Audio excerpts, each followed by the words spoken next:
Okay, good morning students. In last class we have started our third chapter, that is nationalism in India, and in that we have completed second portion and third portion also, half portion we have completed. Third portion, that is towards civil disobedience, and in that we have discussed about the formation of Swaraj party by moderates like Motilal Nehru and C.R. Das, who wants to compromise with the Britishers, who wants कह सकते हैं समझौते वाला relation with the Britishers, where second portion of that Congress we have seen radicals like Jawaharlal Nehru and Subhash Chandra Bose, who wants complete independence, full independence, no compromise with the Britishers. After that we have again seen the active participation of Gandhiji through Dandi March or Salt March, or the first step of civil disobedience movement. And there was a start of civil disobedience movement and people started abolishing each and every law and tax of Britishers like Chaukidari tax. They abolished the Reserve Forest Act. Then we have seen that the movement turned violent and Gandhiji call of the civil disobedience movement. Today we are going to see how peoples participated, how different groups participated in the civil disobedience movement. But if you remember, in non-cooperation movement we have seen the same thing, that different peoples participated in non-cooperation movement differently. Like we have discussed about the peasants of Awadh. They participated in the non-cooperation movement. Why? Because they want reduction in revenue, they want remittance of their rents, and they turned violent, and Gandhiji called off the non-cooperation movement. And similarly we have seen the tribals of Gudan Hills, we have seen the plantation workers of Assam, different categories we have seen. So similarly in civil disobedience movement also we are going to see the different categories, peoples, why they participated in civil disobedience movement, what are their personal motto. Ultimately full independence, Swaraj तो देश में सब लाना चाहते थे, but कहीं ना कहीं पहले खुद का भला करना चाहते थे, खुद का प्रॉफिट सोच रहे थे, फिर देश के स्वराज के बारे में सोच रहे थे. तो अब हम डिफरेंट कैटेगरीज में सबसे पहले अपन देखेंगे कि रूरल एरियाज में या कंट्री साइड में किसने पार्टिसिपेट किया सिविल डिसोबीडियंस मूवमेंट में. तो कंट्री साइड में अपन देखेंगे रिच पीजेंट्स और पुअर पीजेंट्स का participation in civil disobedience movement. अब रिच पीजेंट्स ने क्यों पार्टिसिपेट किया सिविल डिसोबीडियंस मूवमेंट स्टार्ट हुआ जब, क्योंकि उनको क्या चाहिए था, रिडक्शन इन रेवेन्यू. क्यों रिडक्शन इन रेवेन्यू? क्योंकि 1926 में जो डिप्रेशन आ गया था, इकोनॉमिक डिप्रेशन आ गया था ना, तो इकोनॉमिक डिप्रेशन की वजह से क्या थी, कमोडिटी जो प्राइसेस की थी वो कमोडिटीज के जो प्राइसेस थे वो नील हो गए थे, डिक्रीज हो गए थे. तो रिच पीजेंट्स के लिए बहुत ज्यादा डिफिकल्ट हो रहा था कि वो रेवेन्यू पे करे. तो ऐसे में जब गांधी जी ने स्टार्ट किया सिविल डिसोबीडियंस मूवमेंट, तो इनके पार्टिसिपेशन की वजह थी कि अगर हम पार्टिसिपेट करेंगे तो हम ब्रिटिशर्स से क्या डिमांड करेंगे कि हमारे जो रेवेन्यू है वो डिक्रीज कर दिए जाए. बट इनके ज्वाइन करने के बाद में ब्रिटिशर्स ने रेवेन्यू डिक्रीज नहीं किए, तो ये बहुत ज्यादा गुस्सा गए और बहुत ज्यादा एंग्री हो गए ब्रिटिशर्स से. सेकंड अपन देखेंगे पुअर पीजेंट्स ने सिविल डिसोबीडियंस मूवमेंट में क्यों पार्टिसिपेट किया. एक तो उनका सेम मोटा था रिडक्शन इन रेवेन्यू, दूसरा क्या, पुअर पीजेंट्स है तो इनकी खुद की जमीनें नहीं होती थी, तो ये क्या करते थे, रेंट पे लैंड ले लेके उस पे खेती करते थे. तो सिविल डिसोबीडियंस मूवमेंट स्टार्ट हुआ तो उस समय इकोनॉमिक डिप्रेशन का प्रभाव जब रिच पीजेंट्स पे इतना ज्यादा पड़ा, तो पुअर पीजेंट्स पे भी कहीं ना कहीं इसका इम्पैक्ट बहुत ज्यादा पड़ा होगा.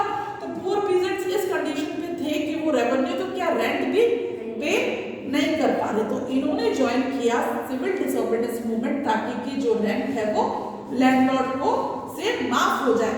अब कांग्रेस ने इनको सपोर्ट नहीं किया. Congress party civil disobedience movement में पुअर पीजेंट्स को इंक्लूड नहीं करना चाहती थी. क्यों नहीं करना चाहती थी? क्योंकि कोई भी गतिविधि, कोई भी एक्टिविटी हम करने चाहेंगे तो हमको किसकी जरूरत पड़ेगी, फाइनेंस की.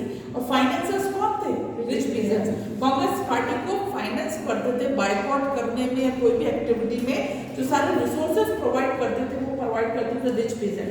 अब कांग्रेस पार्टी को ये डर लगा कि अगर वो पुअर पीजेंट्स के नो रेंट कैंपेन में सपोर्ट करेंगे तो रिच पीजेंट्स उनसे हाथ खींच लेंगे, क्योंकि ऑलरेडी लॉस में जा रहे हैं, तो बौखलाए हुए, ऊपर से ये लोग इनको रेंट भी नहीं देंगे और कांग्रेस इनको सपोर्ट करेगी, तो अल्टीमेटली क्या करेंगे, कांग्रेस से नाराज हो जाएंगे. तो कांग्रेस पार्टी पुअर पीजेंट्स को सिविल डिसोबीडियंस मूवमेंट में इंक्लूड तो ये अपन ने देखे दोनों केसेस कंट्री साइड के।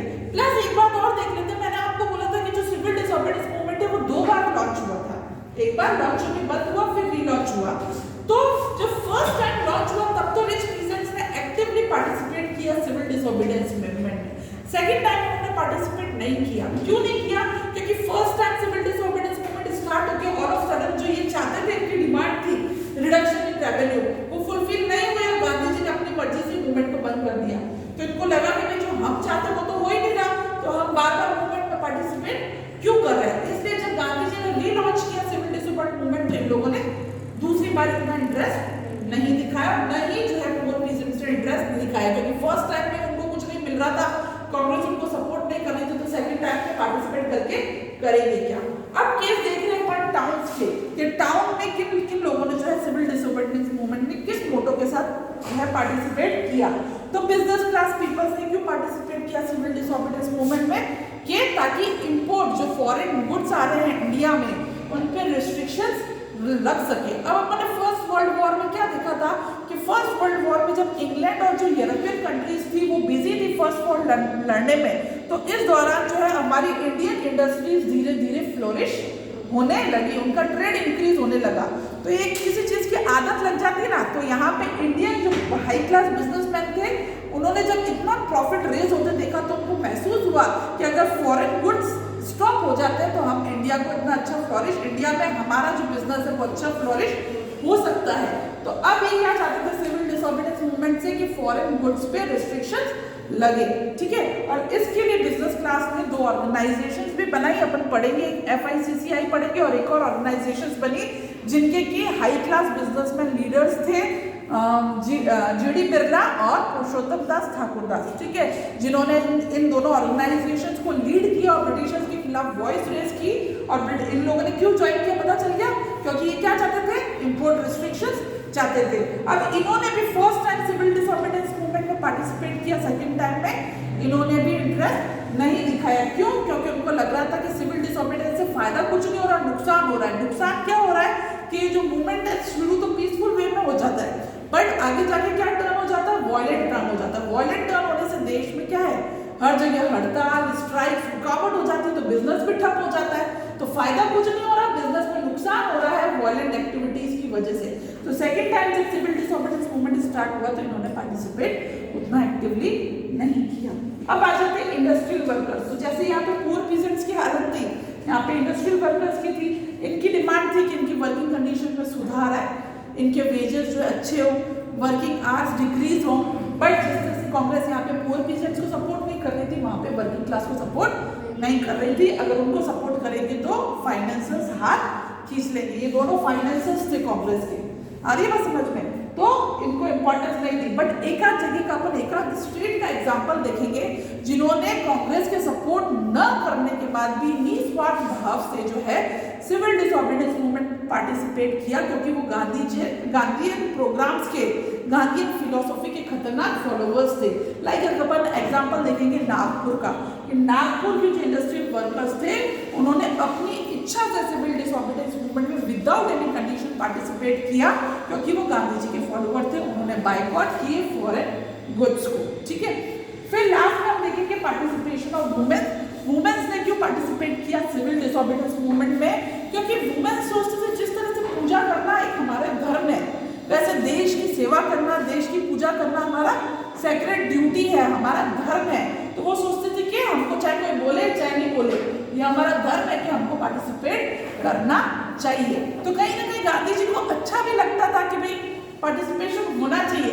पर दूसरी तरफ क्या सोचते थे लोग ये सोचते थे कि उस समय लोगों की मेंटेलिटी ये थी कि वुमेन्स को सिर्फ घर तक सीमित होना चाहिए, जो उनको घर के काम सब करने चाहिए। अगर वुमेन्स जो पार्टिसिपेट करने आ गई मूवमेंट्स में, मार्च में, तो घर कौन संभालेगा।